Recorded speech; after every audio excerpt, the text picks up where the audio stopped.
Hello guys, dadalhin ko kayo sa isa sa mga tourist spot dito sa Leon. Ito ang tinatawag na Fovea Basilica.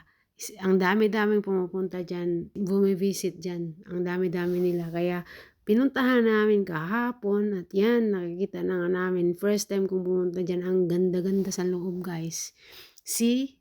Look at that, what's inside. Grabe, gid kayo, kanindot. Grabe gid kaninduta sa suludan ng simbahan na I heard before na diha daw nagmisa si Pope John Paul once ani nga basilika. So, I am proud and privileged na nakavisit. And then, after that, pumunta kami dun sa may likuran overlooking ng buong Leon kasi nasa top kami. So, nakikita namin yung buong Leon. Look at that guys.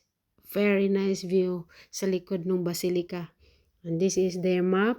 Ito yung parang mapa nila doon na titignan mo lang kapag bumibisit ka doon. So don't miss it guys. Pagkatapos namin doon, pumunta naman kami sa Roman ruin, ang tawag nila dito na lugar. Napakaganda rin diyan guys. So pwede kayo dyan mag-date-date kasamang jowa mo kasi ang ganda ng lugar. Lalo na sa panahon ngayon kasi malamig na dito. Kaya sus, ang ganda talaga dyan mag-upo-upo, mag-hag-hag ng kanyang yung jowa. Kaya yan guys.